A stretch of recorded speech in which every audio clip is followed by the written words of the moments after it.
Salut, c'est Colette. Bienvenue sur En tête à tête, le podcast de la communauté où on déconstruit les préjugés, on explore et on partage en confiance, où on réinvente ses relations et sa sexualité. Ici, on apprend à faire la paix entre désir et communication, besoin et consentement, avec soi-même et avec les autres. Bienvenue dans ce cocon, ce safe space où se délient les langues pour partager ses expériences et tendre vers plus de connexion. Je suis spécialisée en relations amoureuses et épanouissement personnel et j'aborde tous ces sujets dans ma communauté que tu peux rejoindre sur www.colette.seconfesse.fr. À tout de suite. Salut, c'est Colette du podcast Colette se confesse. Je suis super excitée de faire cet épisode parce que ça fait hyper longtemps que je n'ai pas enregistré un épisode, surtout dans lequel je parle de vive voix à ma communauté. Il y a un mois, j'ai lancé un appel par newsletter et dans ma communauté WhatsApp où je vous ai demandé de participer à un sondage pour partager comment vous vous sentez dans la communauté. Est-ce que vous sentez inclus, pas inclus? Que pensez-vous des contenus, que ce soit du podcast, du compte Instagram, des newsletters, ce que vous pensez des ateliers en présentiel pour celles et ceux qui ont eu la chance déjà d'y participer. Je vais en parler un peu plus en détail dans cet épisode. Je vous ai promis un épisode de podcast dans lequel je réponds à vos interrogations, vos doutes, vos retours, vos feedbacks. Donc déjà, vraiment, merci beaucoup à toutes les personnes qui ont répondu présentes. Il y a 202 personnes qui ont répondu. Je suis hyper touchée, c'est vraiment trop cool. Et en lisant les réponses, il y a un truc qui m'a marqué dans ce qui se dégage de mes contenus et de ce que je fais. C'est vraiment ce sentiment de pouvoir venir sans que tu sois obligé de rien. Et en effet, c'est vraiment ça, le cœur de Colette se confesse. C'est un espace où on peut explorer, rencontrer, sentir, oser, sans être obligé de quoi que ce soit. Et en lisant vos réponses, j'ai aussi compris quelque chose que j'avais pas vu aussi clairement. C'est que si les personnes savent qu'elles ne sont pas obligées de quoi que ce soit, elles savent toujours pas à quoi s'attendre concrètement. Parfois, ça peut être un peu flou parce que, moi, j'aime bien aussi jouer sur la surprise, le suspense, mais la ligne est fine entre vous teaser, vous divertir et en même temps vous donner toutes les bonnes infos pour que vous sachiez à quoi vous attendre, que quand vous veniez à l'événement, ce soit éclairé. Et ça, c'est mon travail à clarifier et c'est pour ça que c'est ce qu'on va voir dans cet épisode. Ce que vous venez chercher, il y a 4 choses que vous venez chercher. La première, c'est la permission, l'autorisation. Un espace unique où la sexualité, lorsqu'elle est pratiquée, n'est pas tabou.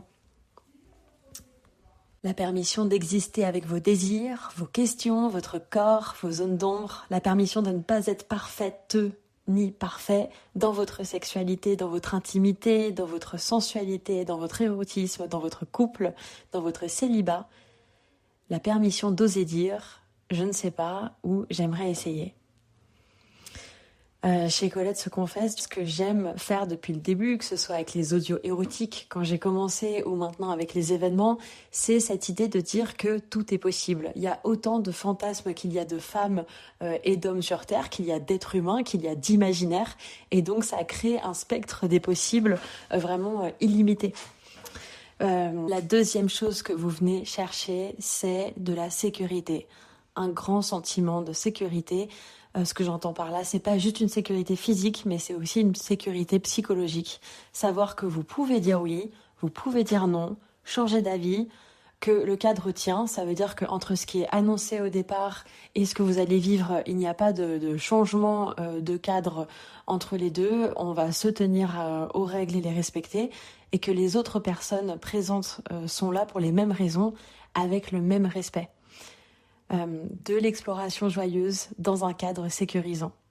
La troisième chose pour laquelle vous venez, c'est pour vous reconnecter au corps et pour certaines personnes, c'est une manière d'entrer dans une réparation douce avec celui-ci. Plusieurs réponses, elles parlent de réappropriation du corps, de reconstruction après une rupture ou un postpartum, un trauma, une longue relation, un isolement. Vous venez pas seulement pour apprendre, vous venez pour vous retrouver. Et ça, c'est quelque chose que j'ai pu témoigner plusieurs fois, notamment par exemple après les après-midi douces et les massages à 4 mains. des femmes qui sont venues me dire c'est la première fois qu'un homme me touche sans qu'il y ait d'intention de sexualité, sans qu'il veuille, sans que je me sente comme un bout de viande en fait, où je sens que l'homme qui prend soin de moi, qui me touche, il me touche pour prendre soin de moi, pour me faire du bien et pas dans l'attente de faire quelque chose derrière. Et ça, c'est vraiment un endroit où ça vient réparer beaucoup de choses, que ce soit par rapport aux relations passées ou voire pour certaines des violences sexistes et sexuelles qui ont pu arriver. Je dis certaines parce que j'ai envie de modérer, parce que j'ai pas envie de choquer, mais en réalité, c'est un grand nombre de personnes. J'ai pas les chiffres exacts sous la main, mais c'est quand même énorme quand on commence à travailler dans ce milieu. Enfin, en tout cas, moi, depuis que je travaille dans ce milieu, je me rends compte du nombre de personnes qui ont été victimes au moins une fois dans leur vie de violences sexistes et sexuelles, si ce n'est toutes les femmes, et énormément d'hommes aussi. Et la 4e raison pour laquelle vous venez, c'est du lien et de la communauté. Vous voulez rencontrer des personnes qui ont les mêmes questions, sans passer par des applis, ni des espaces libertins, ou encore des cercles trop codés. Ce que vous recherchez, c'est une communauté joyeuse, bienveillante et gentiment zinzin, comme l'un de vous a mis, et j'ai trouvé ça très rigolo.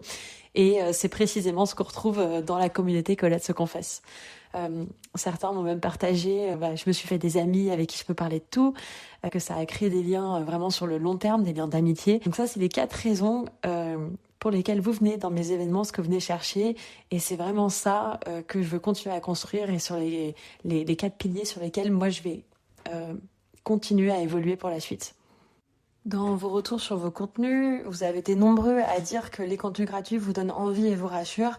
Et ce qui vous transforme vraiment, c'est le moment où vous venez, c'est le moment où ça passe en présentiel, quand vous rencontrez des gens, quand vous pouvez parler, sentir, rire, poser vos limites, écouter votre corps. L'enjeu, donc pour moi, il va pas être forcément de produire plus, mais l'enjeu va être de comment je peux encore mieux vous accompagner, bien vous expliquer par où commencer, quel format est fait pour qui, quel niveau d'intensité, ce qui se passe ou ne se passe pas, et quel canal suivre, quelle place prendre. La phrase qui revient le plus souvent dans le sondage, c'est celle qui m'a le plus marquée, c'est « je ne savais pas à quoi m'attendre ». Et les gens disent ça en bien et en même temps c'est bien et pas bien. On ne sait jamais tout à fait à quoi s'attendre quand on vit des nouvelles expériences, ça c'est normal. Mais c'est aussi une phrase que je prends très au sérieux parce que avant de venir explorer l'intime, on a besoin de savoir ce qui va se passer. On a besoin de ne pas se retrouver à dépourvu et de ensuite regretter certains choix. Donc ça veut dire passer par le fait de savoir ce qui va se passer, ce qui va ne pas se passer et à quel endroit on peut dire non. Donc moi je vais essayer de travailler avec encore plus de transparence sur la communication des événements pour vraiment que vous sachiez, tout en gardant l'effet de surprise de mise en scène, mais dans le cadre, voilà ce qui va être vécu, pas vécu quoi. Ça m'a fait super plaisir, vous êtes super nombreux à adorer les apéros sexpo, à avoir envie même qu'ils durent plus longtemps, qu'il y ait plus de temps de discussion. Donc ça c'est quelque chose que on va mettre en place. Je vais mettre à jour le format pour répondre à cette demande tout simplement. Je vais aussi garder les ateliers pratiques autour du consentement, de la sensualité, du jeu, du toucher, du désir. J'ai changé d'ailleurs la manière dont je présente mes événements, histoire de justement commencer à clarifier, remettre de la structure. Et grosso modo, aujourd'hui, il y a 3 grandes portes d'entrée chez Colette se confesse. Il y a les formats doux, ça c'est par lesquels on va aller explorer son consentement, et puis ensuite la tendresse, l'affection, le toucher, la nudité, et pas tout en même temps. Ça veut dire que chaque format propose oui ou non ces critères, et en fait ça c'est expliqué sur chaque événement. La deuxième porte d'entrée, c'est les formats play, où là il y a de la sexualité qui est autorisée tant qu'elle est consentie, et c'est pas accessible à tout le monde. Il faut déjà avoir fait des ateliers consentement au préalable ou même le parcours initiatique dans les formats doux, ou sinon tu peux venir si t'es coopté par déjà une personne de confiance de la communauté qui vient déjà à nos événements. Et la troisième porte d'entrée, c'est la porte d'entrée par la formation pour les personnes qui veulent transmettre ces outils et qui veulent faire grandir avec moi toute cette notion de consentement pour la faire connaître au plus grand nombre et donc se former à la facilitation de l'intime. Je vais aussi garder les retraites, la retraite désir d'aventure et les week-ends pour la profondeur. Bien sûr, je cadre le cadre safe. Alors, Safe peut être un peu dangereux d'utiliser ce mot comme ça parce que ça peut implanter dans l'imaginaire des gens que si je dis que le cadre est safe, c'est qu'il est forcément safe et que tu peux venir en toute confiance et fermer les yeux. C'est pas le cas parce que aucun endroit est 100% safe. Donc je vais plutôt dire que je vais garder le cadre safer qui veut dire le plus sécurisant possible. Ça veut dire que on met tout en place, un protocole, une manière de communiquer, des codes afin de rendre le cadre le plus sécurisant possible et faciliter la communication et qu'à tout moment il y ait des portes de sortie et que ce soit possible d'écouter son consentement, d'écouter son ressenti et de pouvoir poser un oui ou un non. Voilà. Donc ça veut dire consentement first, bienveillance, joie, l'absence de jugement. Et après, avec ma petite touche, ça veut dire que je garde le ton vivant, décomplexé, chaleureux, humain, j'espère, en tout cas le plus possible. J'espère ne jamais perdre ça, parce que ça fait vraiment partie de moi. Et je vais garder les témoignages et les récits d'expériences concrets, voire je réfléchis à... Je me pose la question de comment développer ça encore plus, parce que c'est quelque chose que vous avez été nombreux aussi à me dire que vous aviez très envie de voir plus de ça. Et du coup, je me demande juste sous quelle forme encore ça va prendre. Le podcast, c'est un format que vous aimez toujours énormément, que ce soit les histoires érotiques et les interviews comme espace d'approfondissement. Donc je vais faire en sorte que Colette se confesse reste cet univers joyeux, audacieux, ludique et lumineux que vous appréciez tant. Et c'est peut-être ça le plus précieux.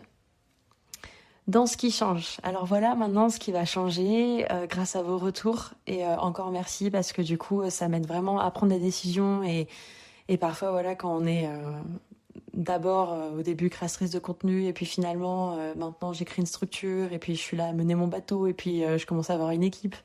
Mine de rien il y a des choix de fond qui sont à faire un peu tout le temps et c'est pas évident de les faire dans sa petite bulle et du coup là de pouvoir échanger avec vous et d'avoir vos réponses sur sondage, ça devient hyper concret et ça m'aide grave à avancer donc c'est trop bien. Donc je vais changer les descriptions d'atelier pour qu'elles soient beaucoup plus claires, pour que l'idée c'est que vous n'ayez jamais à deviner ce qui va se passer, ni à vous sentir obligé d'envoyer un message pour savoir si vous allez par exemple être nu ou si vous allez potentiellement avoir l'autorisation de toucher quelqu'un, si vous pouvez venir seul ou si vous pouvez venir en couple. Chaque événement va avoir maintenant une fiche standardisée avec la durée, le format, l'intensité, le public, s'il y a touché, s'il y a nudité, s'il y a sexualité, s'il y a des prérequis. Je vais aussi mettre en place sur mon site internet une boussole des formats, donc ça va vous permettre de moins naviguer entre les différents noms. Chaque format il appartient à une famille, donc comme je vous disais il y a soit la famille découvrir, explorer le corps, approfondir, rencontrer, jouer, et vous saurez immédiatement si c'est pour vous, si c'est votre premier pas, si vous êtes plutôt en mode découverte ou prête ou prêt à plonger plus loin. Je suis en train de mettre en place des messages avant et après chaque événement où vous aurez systématiquement, toujours à la même durée, les infos pratiques, le déroulé, la tenue, les options de toucher aux nudités, un petit rappel rassurant avant et après l'événement, un merci, un grand merci, des questions pour intégrer ce que vous avez vécu, un accès à la communauté privée WhatsApp. Donc la communauté privée WhatsApp Colette se confesse, la Coco communauté, elle est accessible qu'aux personnes ayant déjà fait des événements Colette se confesse ou étant cooptées par des personnes de confiance qui sont déjà dans la communauté. Et vous aurez également le prochain pas si vous avez envie de continuer. Je vais aussi de plus en plus essayer de mettre en avant, de clarifier publiquement ce qu'est et ce que n'est pas Colette se confesse. Donc ça veut dire que communiquer que Colette se confesse n'est pas un espace libertin, BDSM ou échangiste, que en effet certaines pratiques peuvent croiser ces univers, mais elles seront toujours nommées clairement. Vous pouvez venir ici pour explorer votre corps, votre désir, votre relation, sans vouloir aller vers ces espaces-là. Et pour moi, ça, c'est hyper important parce qu'on peut venir pour son consentement, se reconnecter à son corps, se reconnecter à la tendresse, à la sensualité. Et on peut aimer la sexualité de groupe, mais ça n'a rien à voir. Ce sont deux choses complètement différentes. Et c'est complètement OK de venir se connecter pour soi à son consentement, enfin apprendre des outils et ne pas aimer la pluralité de groupe. Et inversement, on peut avoir hyper envie de tout faire ou d'être vraiment très intéressé par la pluralité de groupe et de moins être dans le besoin de se reconnecter à soi, ou peut-être que ça vient après. Je peux remarquer d'ailleurs que parfois c'est ce qui arrive avec les personnes qui viennent et qui se pensent déjà très aguerries, très ouvertes d'esprit, très décomplexées, et finalement qui, au bout de quelques événements, rétrogradent entre guillemets, même si j'aime pas dire ça, parce que justement c'est pas une question de toujours aller plus loin, ou que tout d'un coup si tu fais un truc sans sexualité c'est moins bien ou c'est en dessous, mais c'est plutôt elles se disent ah mais en fait j'ai voulu faire ça parce que je pensais que j'étais hyper avancée, décomplexée et tout, alors oui j'ai peut-être pas de problème avec mon corps. Mais en effet, c'est intéressant pour moi en fait d'aller écouter mon ressenti, de poser mes limites, voir comment j'arrive à dire non, et de voir que même si avec Colette on le traite par l'angle du désir, de l'intimité, de relation, en fait ce sont des sujets qu'on retrouve dans tous les domaines de sa vie. Donc c'est hyper intéressant. Vos retours m'ont vraiment hyper touchée parce que j'ai pu comprendre en lisant vos réponses à celles et ceux qui se sont confiés de manière anonyme ou pas, parce qu'il y avait le choix de pouvoir déposer anonymement ou de mettre son prénom à la fin si on le souhaitait. C'est que vous voyez pas Colette se confesse comme un loisir ou un contenu de plus, mais vraiment comme un espace rare où vous pouvez être vous-même, explorer votre désir, votre corps, vos relations dans un cadre joyeux, sécurisant, et où le consentement c'est une valeur hyper importante et qu'on le veuille ou non a une dimension politique. Je dis qu'on le veuille ou non parce que moi j'ai pas l'impression de me revendiquer comme une personne politique, et quand bien même en fait que je le veuille ou non, l'activité que j'anime et les valeurs que je promeus au jour le jour sont hyper politiques parce qu'elles mènent l'intimité.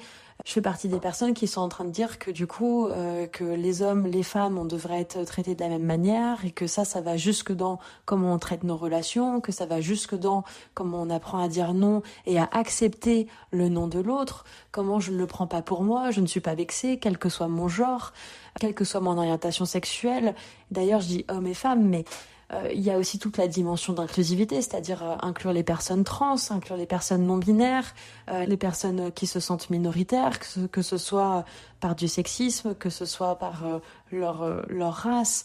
Je veux qu'on soit capable de parler de consentement à la table un soir de réveillon de Noël. Et ça va pas être en baissant le niveau d'exigence du cadre, ça va pas être en ouvrant toutes les portes à tout le monde. Ça veut dire créer des filtres, accepter qu'il y a des personnes qui doivent passer par des prises de conscience sur la place qu'elles ont dans la société, sur la place qu'elles prennent au sein de leurs relations, avant de pouvoir intégrer certains espaces. Ça demande du coup à une structure comme Colette se confesse d'être encore plus clair sur ce qu'on propose et pour qui. Et tout ça, ça m'amène à un sujet dont j'ai très envie de vous parler bientôt. Ça va venir, soit ça va venir dans les différents contenus Instagram ou par newsletter ou par podcast. En toute transparence, je ne sais pas encore parce que je n'ai pas encore créé ces contenus.